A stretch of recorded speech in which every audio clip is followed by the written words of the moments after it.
Invest in someone who wants to take your job. I love that. You know what that reminds me of? Star Wars, the Sith rule of two, Oh, right? really? Like every Okay. every Sith Lord chooses an apprentice that Okay. eventually kills them.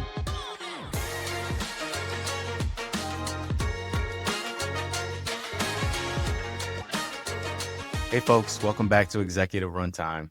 Today I'm joined by Stephen Ovadje, who is the Chief Marketing Officer at Bested, where he leads marketing for one of the fastest growing personal lending platforms. He's a P&L leader with experience across fintech, consulting, and major financial institutions like JPMorgan Chase. Plus, he's an active entrepreneur and board member. Stephen, welcome to the show. Thank you so much, Johnny. Appreciate it. Excited to be on the show. So you started your career, early on, you were doing analyst roles at like Bank of America, and now you're a CMO at Bested. Can you walk through maybe some of the pivotal moments that helped transform you from an operational focused individual contributor to a P&L leader? Yeah, thanks. There's definitely a lot of moments. And thinking about the ones that were most impactful, I would say when I first started my career, I was fortunate enough to be part of a management rotational program with a company that got acquired by MBNA in 2005 called MBNA. And essentially what that program did was put you in the first half of the program, you were in a frontline role. So you were taking calls from customers, listening to their challenges, having to deal with their challenges on the phone without a whole lot of training. So you kind of were thrown into the Mm, fire. So you could really understand what it took, right, to serve the customer well and do it very well. And then mhm, on the flip side, you would then spend a short time in that same area. Say you're in customer service, you take some calls for a while, and then you become a manager in that frontline area. So not mhm, only are you understanding the details of the job and what it takes to succeed at the call it analyst or level or associate level, you then also understood what it took to motivate, lead, and guide people to get the best, out of them, right? In terms of doing their jobs well, but then yeah. also helping them get fulfillment from the role. So that was one that I say in terms of just understanding the bridge between knowing how to do your job well, right, on the operational side, and then being able to lead and manage as well. That was one pivotal moment, I would say. Second one would be getting my MBA from Wharton. Mhm, Absolutely was one of the best decisions I made in my life and a great investment. I would say personal investments, both for both me and my wife, I would say, because she had to go through that 2 year period with me as well. And it just opened many doors for me from a career perspective. Without that MBA, I don't think I would have had the chance to actually do my 2 year stint in consulting as I did. And I think also opened up to other roles in terms of leadership in the later part of my career.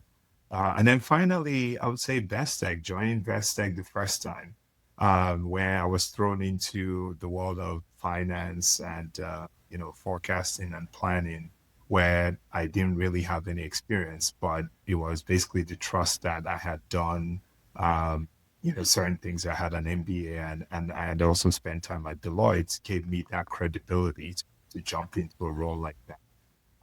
And then that transitioned into me really understanding that I wanted to be a P&L leader at some point. I think after getting exposure within FP&A, that's the beauty of the FP&A role, is that it basically gives you a world view, a very well-rounded view of what it takes for a business to succeed, because you have to understand what's happening in marketing, what's happening in operations, what's happening in credit, all those pieces in order to build the P&L and mhm, build the forecast. And then you are also in the position to challenge both functional and business leaders, right, to ensure that their plans are aligning with the vision and the growth objectives of the core leadership team.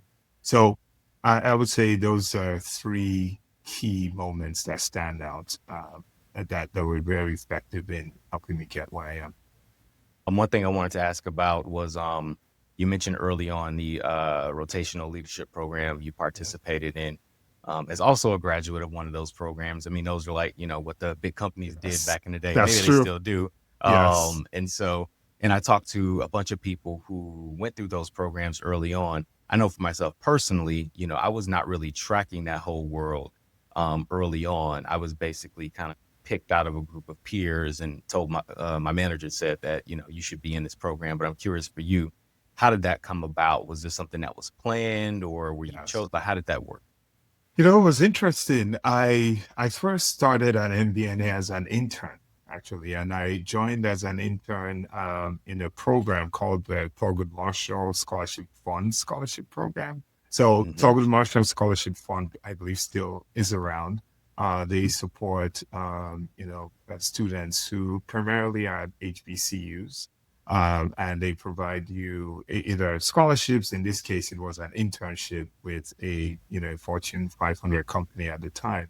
So Hmm. through that program, I got exposed to this rotational program that was available. So similar to you, I was encouraged to apply for the Hmm. program, and I was fortunate to land the role. So I had maybe I would say maybe I showed some promise within Hmm. that internship, and I was one of a handful of people that were asked to apply for the program. Cool. Funny how that works out. Yes. So, jumping from Bank of America to Barclays, that was a bit of a significant move for you. How did you Yes. build the skills and credibility needed to lead marketing analytics for, their airline and travel portfolio? Yes, I would say I already had a baseline. I Hmm. had background in analytics because even at Bank of America at the time, I was in operations, but really focused on, leveraging analytics to understand, where there were problem spots in terms of cost.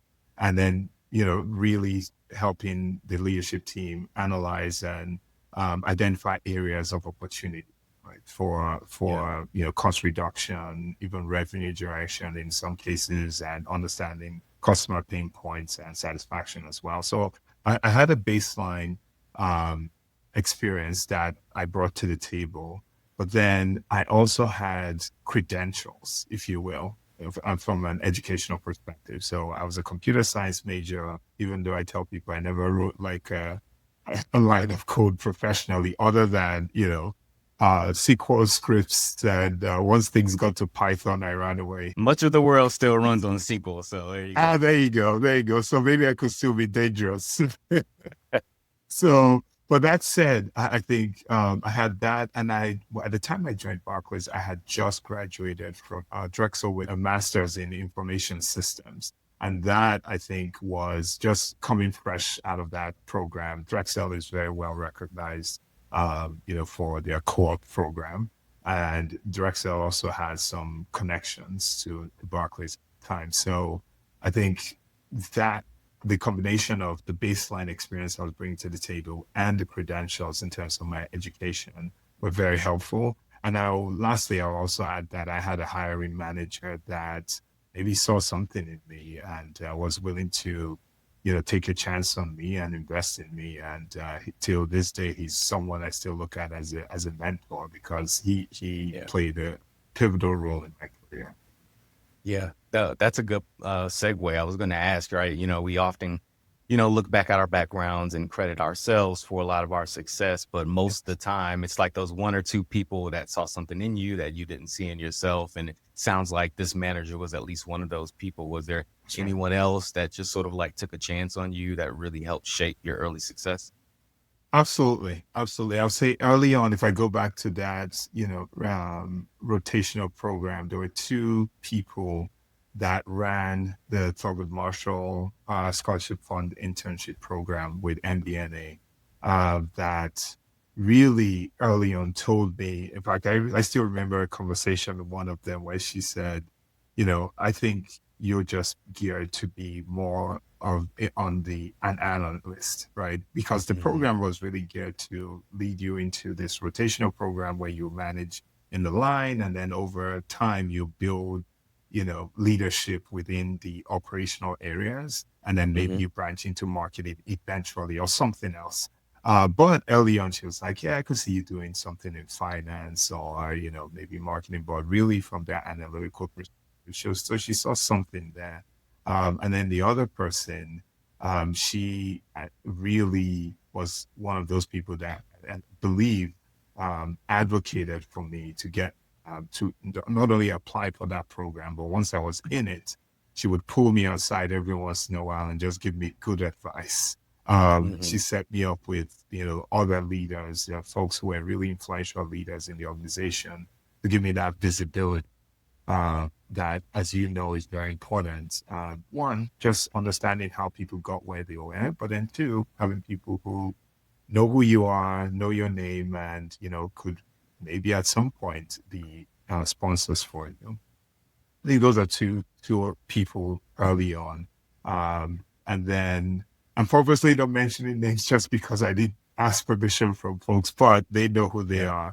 are. But my manager at Barclays was another one. He was one that really, I would say what I learned the most from him was how to treat people, how to Mm-hmm. lead people, how to really understand what drives people and lean into that in a way that just inspires them to bring their best to work every day, but then also giving them space to be themselves. Understand Yeah. who they are. Okay, these are your strengths. These are where you need to improve. I'm going to invest in you to improve on the areas of improvements. And then I will set goals for you.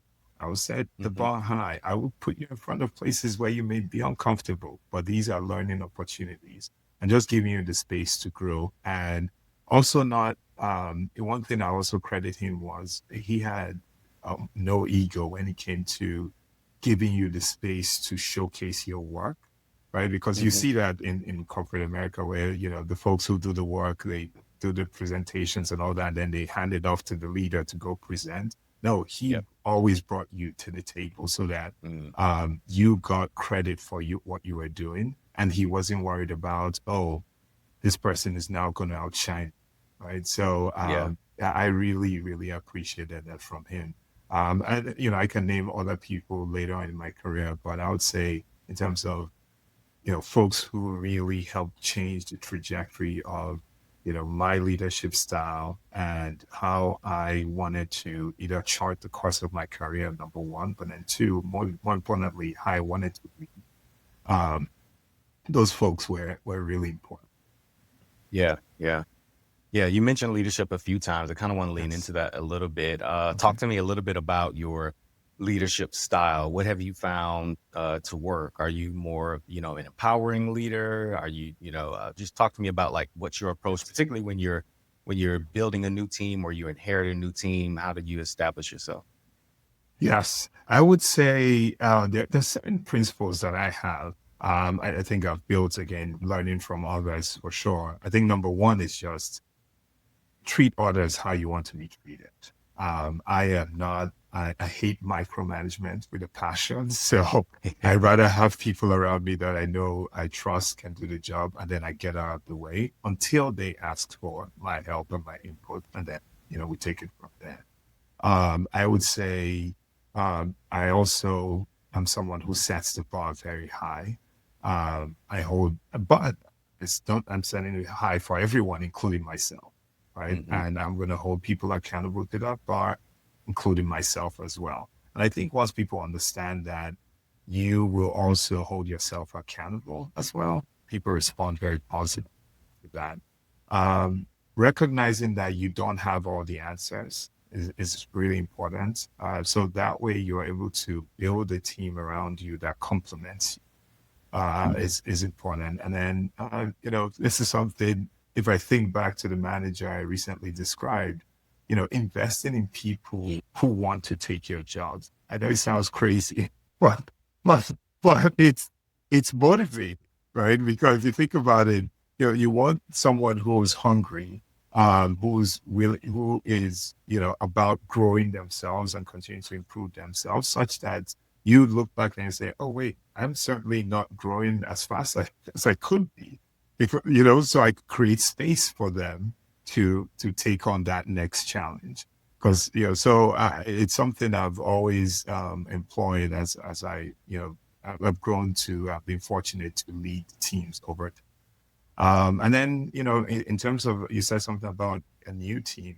The number one and most important thing is just investing a lot of time early on to really understand everyone, because people are different. People are motivated by different things. People respond differently to feedback, depending on how it's delivered. So really understanding and investing our time to understand what makes it tick is important.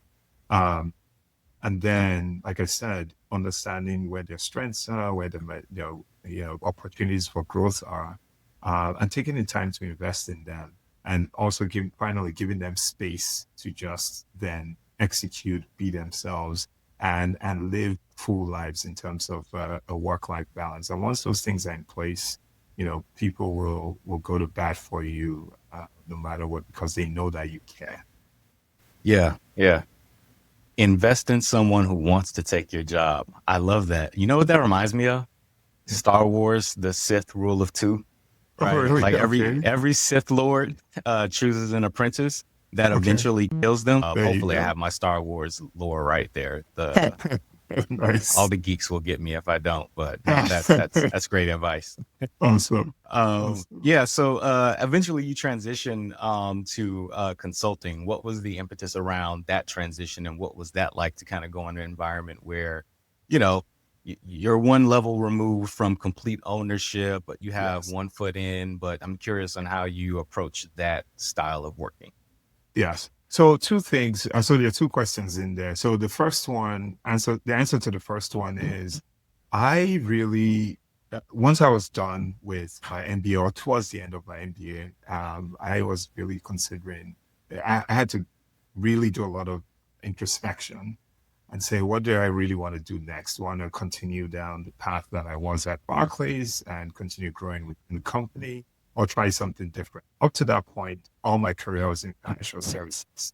And as I navigated the MBA program, I learned more about consulting, and it felt exciting, and it's an exciting space to be in, because you could learn a lot about a lot in a very short period of time, right? Yeah. So you could have exposure to different industries, different business problems, all within the umbrella of one company. And that was very attractive to me. So the motivation was to go out there and get exposure to a broad set of industries and make a choice to say, do I want to branch out and do something else? Or is financial services really the space where I want to be? And that, again, another beautiful thing about consulting is not everybody goes into it wanting to just rise to the rank of being a partner Yeah. or something like that.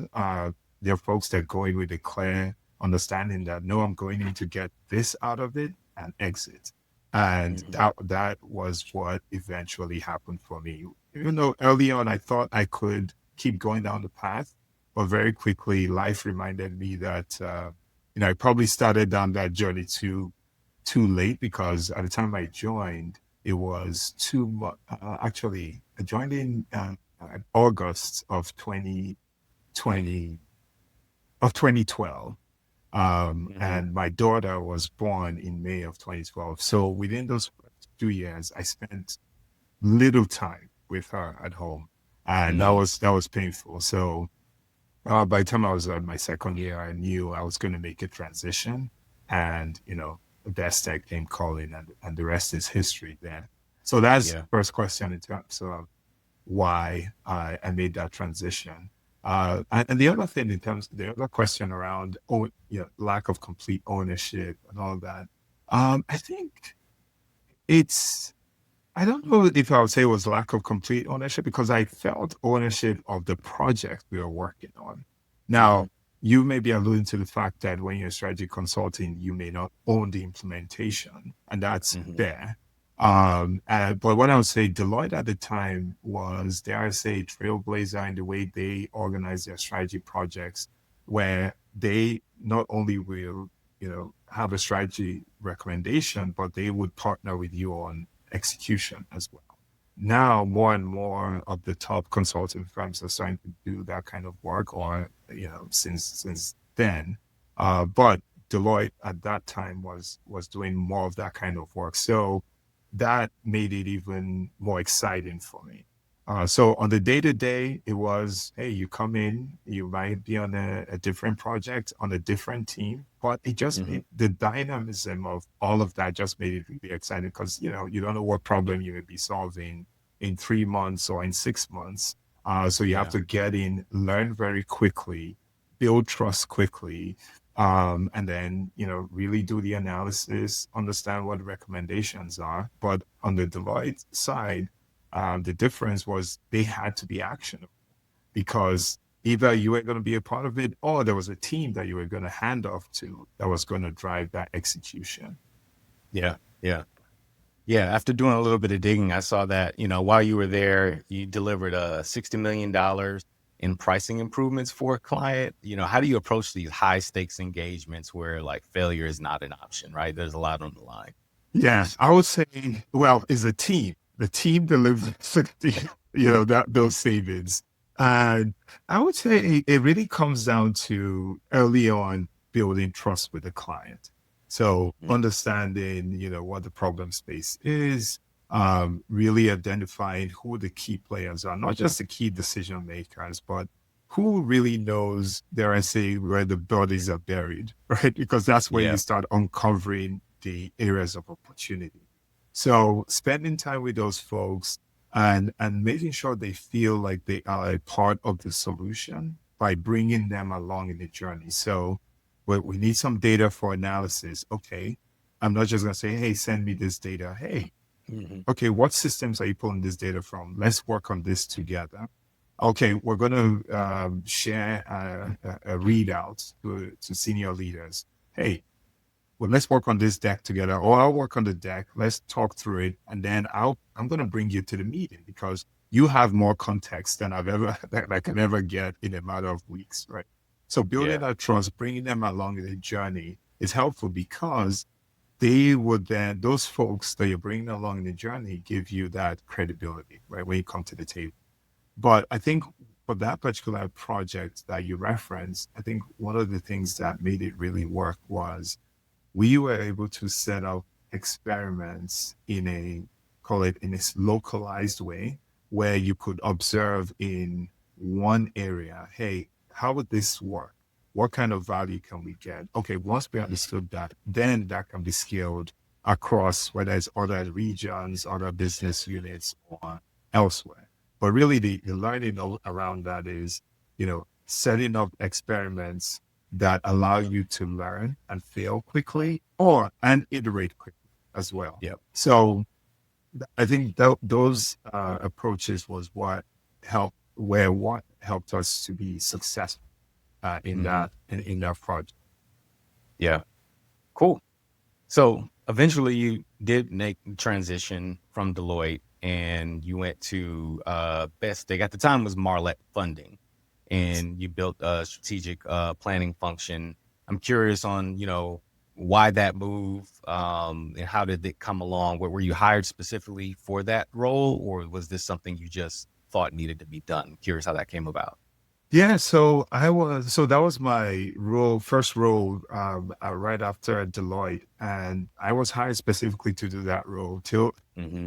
Till this day, I still wonder why, because I had zero experience in finance. But like I said, I had the MBA, and of course, coming from Deloitte, I think the understanding, or there was some trust and belief that, well, if you could do all those things, you can figure this out. But when I also add that I had a really good manager who very quickly I was able to build trust with, and again gave me space to kind of operate.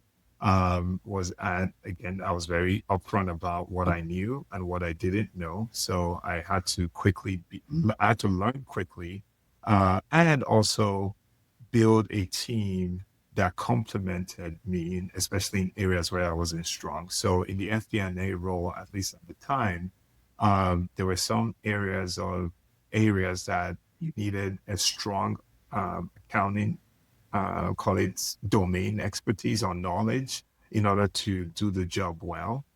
So one of Hmm. the things I had to prioritize was hiring someone who was not necessarily an accountant, but had enough exposure um, to those accounting principles and handling some of the, call it, the complex financial reporting we had to do. Um, Bringing someone like that onto the team was very, very helpful. Bringing someone else that was a strong data analyst to help us build the infrastructure on which all of our finance and financial analytics will sit was also critical. So those were some of the things that helped me navigate that role. But I would say it was, that phone call was mainly one because of the network, right? The Barclays network, if you know Best Egg, is the Barclays network is very strong at Yeah. Best Egg. So a lot of the founders were Barclays alumni, and I had a relationship with some of the folks. So I think my name came up in conversations, and hence the outreach. But the rest of it was just faith that I could get the job done. Yeah. And for me personally, I think keys to success there were what I mentioned, understanding what I didn't know, so I could build a team to complement that, Yep. and having a manager that really trusted me and gave me the Yeah. space to do that. Yeah. And so now you're in marketing, right? At Best Yes, Egg, formerly Marlette. yes, Like how did that come about, and how do you like that as compared to what you've done in the past and like analytics? yes. So so marketing, I think this particular role, my boss, when your boss asks you to do something, at some point you just do it. Yeah. So that it happened in that way. But I would say, um, so your question is, how is it different and what do I enjoy about it? One, what I really, the most important thing I enjoy is that I get to learn something new again. Mm-hmm. Now, marketing is not entirely new to me. My role at JPMorgan Chase 3 years ago was really centered around that, even though it Yep. expanded to touch certain areas like customer experience as well. But Mm-hmm. primarily, my job was around growing the portfolio, and it was all around marketing acquisition and portfolio strategy as well. So, and of course, I had my role at Barclays that was about marketing analytics. So all of those experiences gave me a foundation I could, build upon. So really Mm-hmm. the learning for me now is like, okay, wait, what has changed in the past 3 years? And yes, a lot has changed, whether it's search, whether it's, the channels we operate in now versus, you know, we that versus those that were available right back then. Some channels are more prominent now than others. For example, and even Best Egg itself as a brand, we've evolved since the time I was first at Best Egg. So all of those things are new things that I'm learning and growing with the team on. So that's been exciting.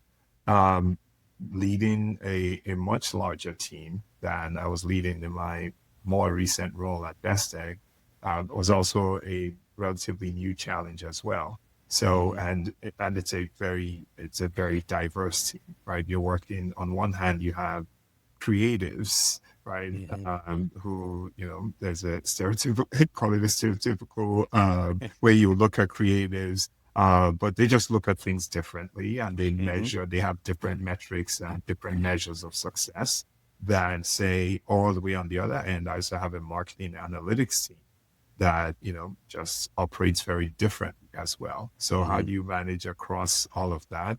Was a new an exciting challenge for me as well. And this is another thing I would say, being in the functional area is just also kind of owning more of your value chain versus in the GM space. You are, I've always described it as you are the conductor in an orchestra, right? So Mm-hmm. everybody has their role, and you're just, basically, directing everyone, when they need to play whatever instrument they're playing, which is again empowering because ultimately you're responsible for the entire music and how it comes to life. But here, yeah, if I'm playing, tambourine, I gotta play it really well and have that deep domain knowledge within marketing. So I think it's very exciting. And I would say, as I think about, this role within the context of my broader career, having that background in finance and operations, and now even deepening my experience in marketing, I think all of those things come together to really still map back to, this idea that, I am more of a general manager than, Hmm. a specific, functional leader in this particular space. Because I think all the experiences I've had actually make me even more effective in marketing, because when I talk with other functional leaders or with our president or the GMs, I can speak their language very effectively. So Hmm. it enables me to be a more, effective CMO, I would say. Yeah. Yeah. So you've had some board experiences as well. Can you talk a little bit about those, or those more on the nonprofit side, corporate, and Yes. how did you balance that with your, your big executive role, and how does that contribute to your leadership development? Yeah, so I have a couple of board roles on the nonprofit side. So I am on the board of my daughter's school, St. Anne's Episcopal School here in Middletown, Delaware. I am also on the board of the Christina Cultural Arts Center in Hmm. Delaware as well. And as well as Danny Foundation, actually, which is a foundation, a research institute. Well, it's a foundation that supports Danny Institute, which is a research institute that my older sister established, to build research capacity. Hmm. And it essentially is a think tank in Hmm. Nigeria. So I have, spread have quite a few exposure. And then, of course, I'm on the board of two for-profit organizations. I'm also focused in doing work in Nigeria. So you can see a theme here where, Hmm. yes, there's the local impact that I'm really trying to drive through the Christina Cultural Center, as well as with St. Anne's Episcopal School. But I still have those strong ties to, my to Nigeria. I was born and raised there, and I still have a lot of connections back there. So those board positions help me to stay connected, both Hmm. from a business perspective and also from a social impact perspective. So Hmm. that's really been exciting. Now, in terms of lessons that I take back to my role at Best Egg, it's pretty broad. I think number one is just the dynamics can be so different in the nonprofit world. Yeah. So learning to be able to, dial up certain aspects of your personality and dial them down in the appropriate times is Hmm. is critical for Yeah. success, I would say, in nonprofit leadership, because you understand that, in some areas, especially in education, the pace is very different. Hmm. So I'm like, oh yeah, we can do this. We should do it. We can accomplish this yesterday. What's going on? But it's like, no, it's a process. We got to walk through, right? And you have to be respectful of that. So, Yeah. and I think that level of, kind of understanding the nuance, bringing that back to, even my team when I'm working with them, and understand, okay, I can see that they have a different perspective and they bring something different to the table. I have to create space for that, right? To be able to receive that. And then doing business in Nigeria is it's a very dynamic, marketplace. There's a lot of things that may be in your control versus not being in your control, and being able to navigate that complex environment, I think sometimes makes my job easier, right? At best, because like, if I've done this over here, this is nothing. Hmm. So it Yeah. feels like it gives you more of that confidence that it doesn't matter what challenge comes at you, Yeah. you can figure a way through it with the right, folks. Yeah. Yeah. For the folks who are interested in the, particularly the nonprofit board space, how does one get plugged into that world? How do those roles come about? I'm just curious on how you found yourself so involved. Yes. Yeah, on the nonprofit side, I think, well, on the education side, at least with schools, they're always looking for help. So if you want to get involved, just first place I'll say, start at your kid's school, start at your nephew, your cousin's school. locally, because you will be surprised how much of an impact, your couple of hours a week or a month um, would make, because they need help in terms of just having folks who have, you know, business experience and leadership experience to help support the growth of, of the schools, or in some cases just the sustainability of what they're trying to build. So I would say Mm-hmm. start there. That's always a good place to start. There are also organizations, and yes, I remember Board Lead. Board Lead is another organization that actually helps folks place into nonprofits. In fact, that's Mm-hmm. how I got connected with Christina Cultural Arts Center. I would say you're a Google search away. It's not just Board Lead. There's a bunch of other organizations that do that. And so I would highly recommend that, actually, because they would, interview you, do the vetting with you, and then they'll do the hard work of matching you to nonprofits that not only meet your interests, but Mm-hmm. also your skill sets as well, and your desired area. Yeah. Yeah. Cool. Thank you for that.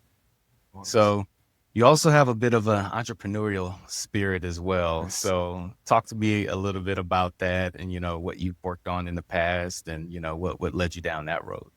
Yes. So as I mentioned to you earlier, I've always had this, continuous desire to make an impact in Nigeria, Mm-hmm. where I was raised. And so when was this? This was probably 2013 or so, when I just started at Deloitte. I reconnected with an old friend of mine from college, and we shared that same desire.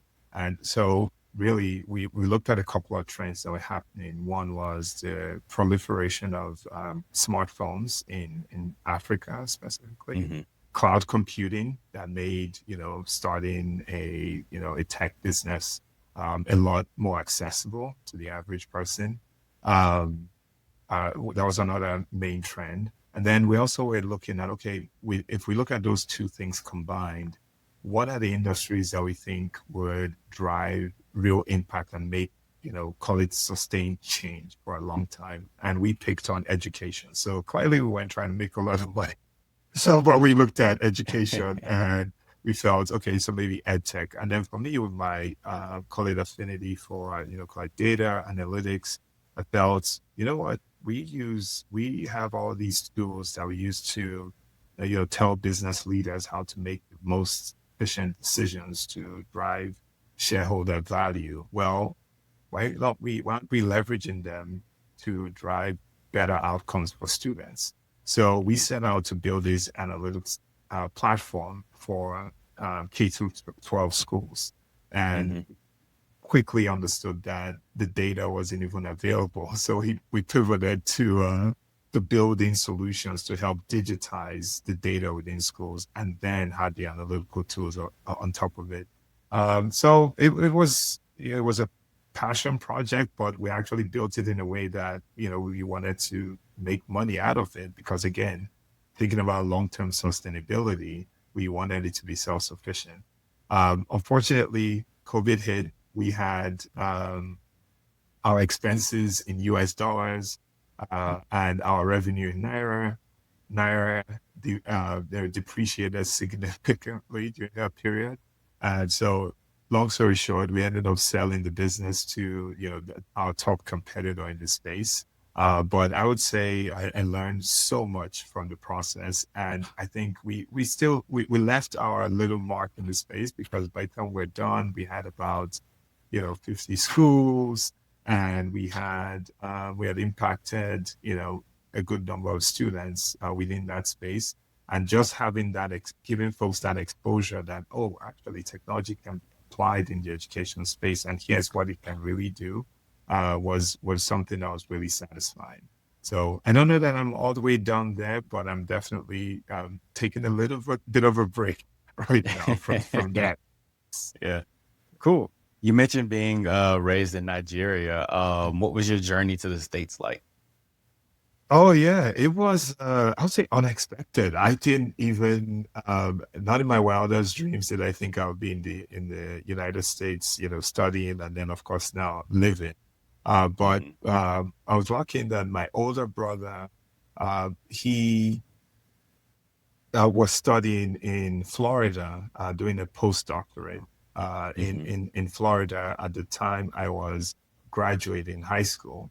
And he suggested that I take the SATs. I was like, oh, really? Okay, great. I'm sure, why not? But at the time, I Mm-hmm. also applied to schools in Nigeria. Um, Mm-hmm.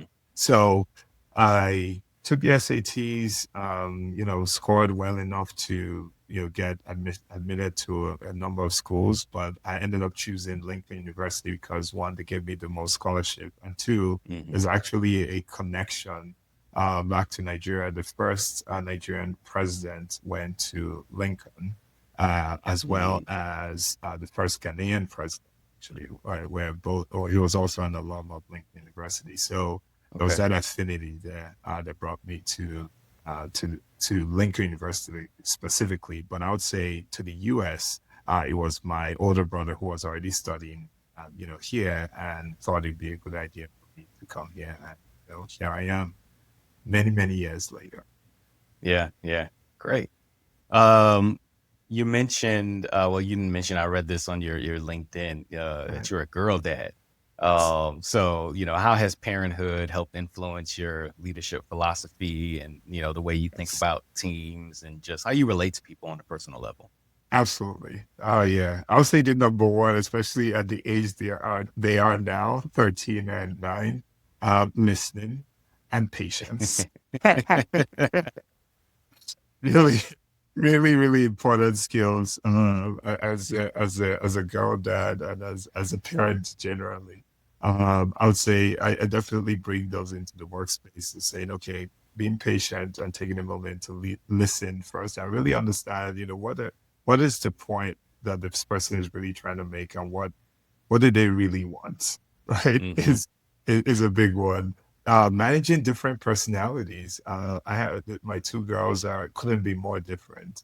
One, is more hands-on, creative, and the other is more, technophile. Like she wants to, she's a gamer, right, and Yeah. all of that. So, understand that you could come from the same, gene pool and just end up very differently. So if that can happen in my household, then in the workplace, you could expect that, even though folks may either look alike or they look differently, whatever it is, you can't make assumptions based on what you see, right? You can't, Hmm. what's the phrase, don't judge a book by its cover.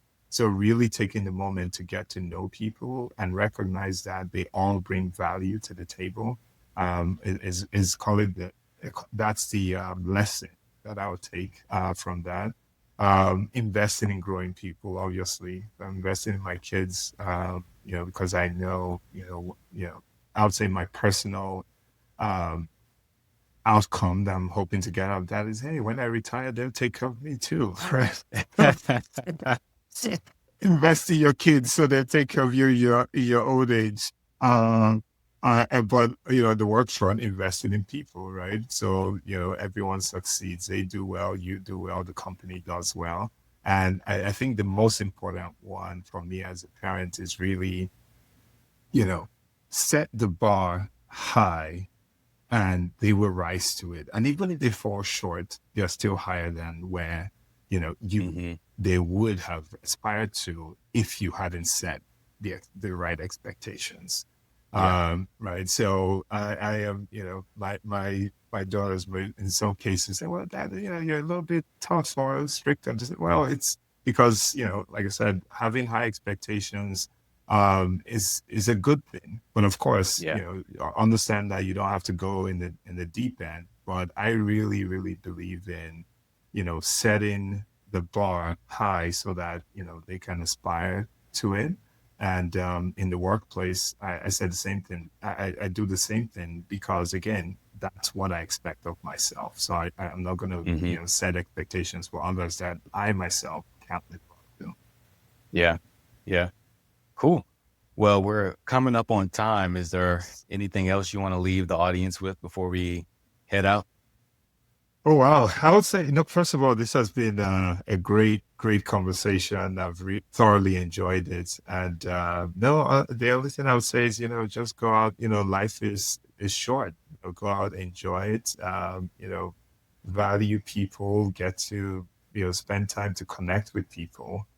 You have the most fun at work with people that deeply and love. And it's hard to demonize people that you know. Mhm. Yeah. Well, Stephen, my friend, as always, it's been a pleasure. Thanks again for appearing on the show. Absolutely. Thank you so much. If you enjoyed today's guest and you'd like to help support the show, please subscribe, leave a rating, and share this episode. As always, thank you to our listeners, and be sure to tune in to the next episode of Executive Runtime.